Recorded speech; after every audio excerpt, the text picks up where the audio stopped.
This is the drive home with Zac and TT for the Mill drive home, driving home from the Den, where it finished Millwall 1, Leicester City 0. 4 wins on the bounce. It's a great time to be a Mill fan. It is an absolutely great time to be a Mill fan. Do you know, so I'm actually speechless. The fact that not only did we, like I said, 4 wins against teams that are all in the top half. West Brom, 3-0 at home, a big, comfortable win. QPR away, Stoke at home, and now to beat Leicester. And I felt like we fully deserved the 3 points today, fully deserved. Considering the squad, the squad depth that they have and the amount of money that squad costs compared to ours. Their bench, I was looking at them warm up, and I was like, there's a player that was playing in the Premier League, and then another one, and then Oliver Skip walked out, and then Face, and then Daka, and then Mavadidi. I was like, how have they got that much on their bench, and they still couldn't beat the Mill? And they done nothing, and they done absolutely nothing all game, and that will be obviously massively disappointing for them, but fantastic for us. And it just shows you we've got, I think, 2 of the best players in the Championship at the moment. Obviously Coventry are flying and Middlesbrough are doing well, but you'll do well to find 2 better players at the moment, certainly in terms of form, than Femi Aziz and Tristan Crammer at the back. Absolute powerhouses in the Championship. If you don't mind, stick a like on the video. We've got over 200. Can we get 250? That's our challenge. Well, maybe even 300. Can we get 300 likes for the video? Stick your comments in below. Obviously, like I said, it's a great time to be a Mill fan, and we don't get to say that very often, but we're riding a bit of a wave at the moment, and no one's going to want to play us. No, especially at home. 3 clean sheets in a row at home. Yeah, but just how solid we are. I said how solid and how difficult we are to break down, and then we've got attacking threat. We should. We'll talk about the game in a minute, but we should have comfortably saw the game out, and we've made it a little bit more difficult for ourselves. But obviously, one change from the starting lineup on Tuesday night against Stoke. It was Cundall coming in for Smallbone. Obviously, he played most of the game because Smallbone went off early. But we had Crocombe in goal, who I really like as a goalkeeper. Right back was Ryan Leonard. Immense today. Absolutely. He Ryan had Leonard. Fatawu in him. Yeah, in the second Fatawu. half. And he didn't look like getting past him. Absolutely pocketed him. Fatawu, who's moaning about physical contact in the Championship. Well, I don't think really Leonard put much on him, but he was a much better player today. Yeah. Left back, Zac Sturge again. I think he got turned once, but the rest of the game he was very, very solid and give us an attacking threat down the left. The 2 centre backs, Jake Cooper and Tristan Crammer, both of them just dealt with absolutely everything. To be fair, you can look at it and go, Leicester are playing with flipping Jordan Ayew as their striker. A team where we could talk about the money and everything, but having to rely on Jordan Ayew as your main goal scorer is... And then you ask the question, why isn't Daka start? Well, exactly. Why isn't he starting? And he's probably done absolutely naff all in the other games for him to start. But Crammer and Cooper, just unbelievable again today. The Matthew Saku and Casper Denore as the 2 central midfielders.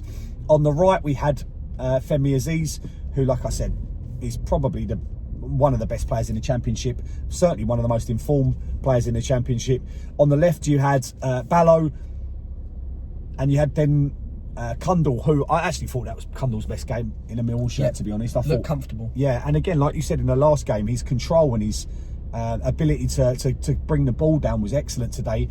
And Ivanovic up front, who will be ultimately disappointed with the fact that he hasn't gotten the score sheet today, but his work rate was there. He's endeavour is you're on the pitch to score, Mihailo, and you can't get a better chance than having a penalty. So, but we actually conceded the first chance. The first chance of the game went to Leicester, and it was I really felt we was going to struggle for the rest of the game because of the fact that they were playing the ball around really early. Again, it was like like nearly every game in our good run, we've had the first 15 minutes of a half where we've taken a little while to get into the game.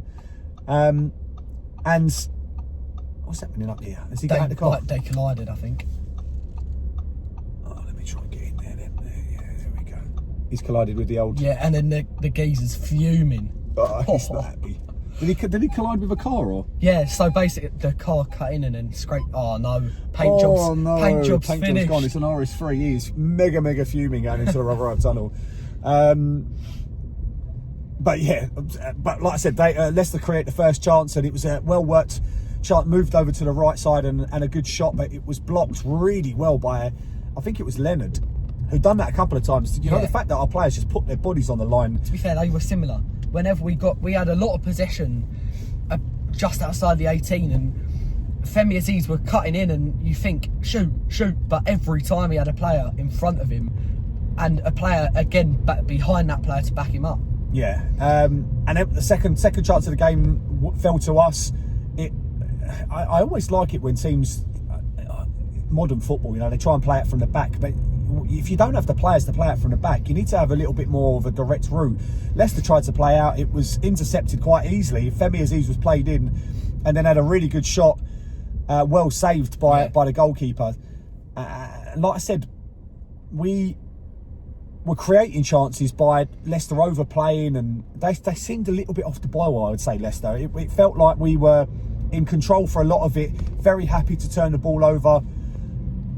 I know the ref played 7.5 minutes, but I thought the ref was reasonably fair today. Yeah, it was one of the best refereeing performances I've seen this season. Yeah, because I felt like he was unbiased. He didn't give us it. I know we got the penalty in the second half, but it was a blatant penalty. Their fans weren't happy about how I was getting treated, but he was given the stupid pushes that he got no more than like I said, Ivanovic. Exactly. I could see he was getting dragged and pulled all over the place, but that's part of football. So if you're not going to give it one way, don't give it the other. And he did that. Yeah, and you can't moan about that.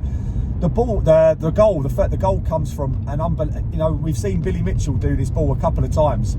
It's a fantastic ball from Casper De Nora. Picks up the ball in the middle. He's clipped it over the defender. The defender's now, Aziz has done fantastic. He's gone from behind the defender, got himself goal side, put his body across so that if the defender brings him down, he's going to be sent. Well, maybe sent off. It's Millwall, but he should be sent off. But the defender's not made the challenge, and it's a really good finish actually. Really good finish. Kind of half lobs it and puts his foot through it and.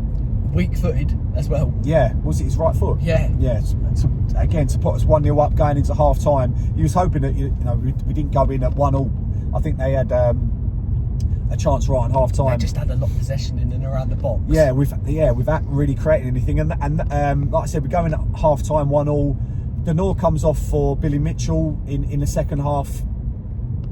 But I felt we were so comfortable. Yeah. I did not. Other than the fact that you're a football fan and you're thinking, oh my God. And there was one corner right at the end where the sun was in Crocom's eyes, and all they had to do was put it on him, and they did it really well. But it got cleared barely. Yeah, before obviously that happened, you know, we've again a lovely ball in. Aziz is put down the side. He does a really good bit of skill to get past the first defender, and then the second one sliding. Aziz knocks it past him. His slide went on for so long that it inevitably takes Aziz out. Aziz has nowhere to go, and eventually contact made. I think it was like about 57 or 58 minutes. Yeah, it was on that. The ref points to the spot, and in my mind, to be fair, I actually had no confidence. I was thinking, please, I wanted Aziz to take it. Yeah. Aziz is the player that you're thinking, but although he's on a bounce. Oh yeah, you don't want to take. You don't want to take it away from him. So I understand that, but it was, it was just. I don't know what he's doing. It was just Ivanovic stepped up, and I weren't really feeling comfortable with him. I was kind of nearly on my knees watching it on the stands, praying for divine intervention. I felt that if it was 2-0, we guaranteed would have won the game because of the lack of attacking intent and threat from Leicester. But obviously the keeper makes a good save. It's a goalkeeper's It's a very solid save. It's a solid save, but you expect it's gone the right way, and Ivanovic has put it where he can, you know. You want, as a keeper, to be at that height. The good thing is he's parried it away to the right, and it keeps the game at 1-0, which obviously keeps Leicester City interested. And you know, Harry Winks, being a very good central midfielder, takes hold of the game a little bit. But like I said, Leicester City created very, very few opportunities today, and they will be really disappointed. Their big chance came, I think it was in the second minute of 7.5 minutes added time that was eventually given, and it was a ball into the right, and it went into the Leicester City striker, who's kind of had a really tame header, just down, and Crocom's he could afford to nearly parry it, push it along. It was such a kind of a weak effort, and they didn't really do anything else. Like you said, the corner, they had quite a few corners. And they had to be fair, it was one of them moments where you think, oh no, because the ball's bounced into the box. I think they've won a flick on, and I don't know who it was on their team, but he's gone for a bicycle kick, and it was really, really well struck, and you think, don't go in. It was about 8 yards out. Yeah, just goes over the bar, because he lifted it too much for an 8-yard attempt. But it's one of them moments as a football fan, you think it's lucky to even get into that position. Yeah. But yeah, like you said, it was a really, really good strike, and he'll be disappointed that he didn't get it on target. It was a solid effort, to be fair to him. Yeah, although he's got to hit the target. Yeah. We've mentioned a couple of chances, but obviously we were really dangerous on the break, but we just didn't quite link up today to get that second goal, which would have made it more comfortable at the end. I was looking at the same thing that you did. Funny enough, one time the ref made Leicester take the corner from the other side, and I was like, good, because at least our goalkeeper's going to be able to see it, because it really was a blind spot, the ball coming in. Although saying that, it was a blind spot for the attackers and the defenders. Nobody could see that ball coming into them. If you get enough whip on it and enough power, it could go past the keeper easily. Yeah, just hit somebody going in and no one could see it. But we saw the game out, and that's now four wins on the bounce. And like I said, 4 wins against 4 decent teams. You take out the Coventry result, which was a poor result, obviously losing 4-0 at home. But to come 4 on the bounce from there, obviously we won the game before that at Watford. It's been a very successful month. Obviously, this has been our London month, isn't it? Where we haven't had to come out of London, and we've won 4 of the 5 games. So it just shows you that, when we've got a good backing, the team playing well together.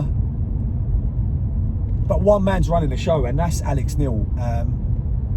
He's really, really galvanised the team. I love the fact that when we play, we look like a decent side. There's so many times we where look like I haven't seen a better team except from Middlesbrough and Coventry in the Championship, except from us, and that is why we are where we are in the league. We deserve to be third in the table. We absolutely do deserve it. I think you look throughout the whole season, we've had one really bad performance, and that was ironically not against Coventry or against Middlesbrough. We lost 4-0 and 3-0 against both of them, but it was against Wrexham at home, because we couldn't put our chances. We couldn't put our chances in the back of the net, and you don't deserve to win games if you don't do that.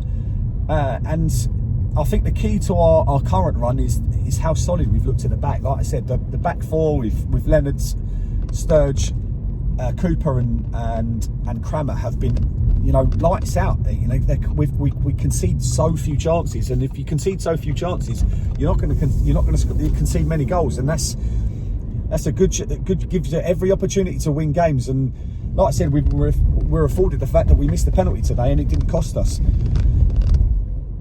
It's a massive banana skin, though. Our next away game, like I said, we've just been playing a load of great teams in the Championship. I think Oxford have won 2 on the bounce, saying that. But away to Oxford, it's a game where, most people will be thinking, we've got to win that. And yes, given you look at our league position and how things go, but it would be very typical for us to turn up and not put in a performance. I think it's a real big moment in our season. That's what I said about Leicester as well. The next 3 or 4 games, I think, decide whether we go up or not. Go up. I genuinely believe so. Well, we won't go up if you don't win some certain games, but I don't think you can say, we beat Oxford and that means we're going to go up. No, but it's the next 3 or 4 games. If we win 2 out of the next 4, I think we give ourselves the best possible chance. We give ourselves a very good chance. So, Oxford away and then Preston at home, and there's no reason not to believe that we can't, because we deserve, like I said, absolutely deserve to be where we are at the moment. It's not a false position in the league. We are the 3rd best team in the league, like you said. We've seen Middlesbrough, Coventry, and they've come down to Den and they've done really well. But other than that, no other team has looked a better side than us, and it's up to us now to continue that and build and move forward. Who's your man of the match today? I know you don't actually agree with me today, but it's got to be Femi Aziz. Look, you can't score 4 goals in 4 your first 4 starts in the Championship. You come into the squad and you score 4 goals and get 2 assists. You can't argue with Femi Aziz's man of the match. And he was the best player on the pitch without the goal. dangerous. He looked like really good on the ball. He's so direct. It scares teams. Let me caveat that. I am not saying that I don't think he was given man of the match. He fully up there to be man of the match, and without a doubt, what I'm saying is we've got an absolute plethora of riches. We've got a wealth of players in our team, and I just thought Tristram Crammer today, just the way he bottled up IU, the way he was so confident and calm and settled our defence, and he's making Cooper, bringing the best out of Cooper. And we all know that Cooper's been an excellent defender throughout the years, and he plays better. Cooper plays better when he's got someone solid and confident alongside him. He'd done it with Tanganga. He'd done it for years with Sean Hutchinson, and he's now doing it with Tristram Crammer. He's bringing out the best in players. I thought Crammer he's a Rolls Royce player. You know, we've absolutely had Brentford's pants down with that signing. Because a great by the club, and like I said, Alex Neil is really got this team playing together. He's got us playing good football, and we've, like I said, the two of the best players in the Championship in Crammer, and it's hard. Like I said, it's hard not to mention Lenny. It's hard not to mention Sturge. Ballo had a decent game. Kundal had a good game. You know, things are a bit more rosy. And even when we conceded, we're still going to be positive because of how well certain players are playing. We've got so many players that are fighting for their shirt. You know, who starts out of Masusaku, Denor, Billy Mitchell. You've got players that want to play. Other than the fact that we need Ivanovic to stay fit, it's a really positive time, and it's not often we can say that. So we're going to enjoy the rest of the drive home. Hopefully, like I said, stick your comments in below. We really appreciate your support of the channel. We're getting further and further to 4,000 subscribers. What do you, anything else you want to say? We've got to, as a fan base, take our wins, and this is the best feeling I've had as a Millwall fan ever. It's obviously Blackpool away was the best individual feeling, but to win 4 games on the bounce, you don't get that every season, and it's something we've got to cherish. So we've got to keep building. And we've got to really, like, as a fan base, we did it really well today, which we haven't done. We've got to get behind the boys. We've got to keep it going. We've sold out Oxford. It's amazing to be a Millwall fan at the moment. It really is. And we will leave it there. Thank you very much for watching the Millwall Drive Home. There is only one way we end our videos, and that is with Canary Wolf's on our right, by the way. No one likes us. We don't care. Yes! Come on!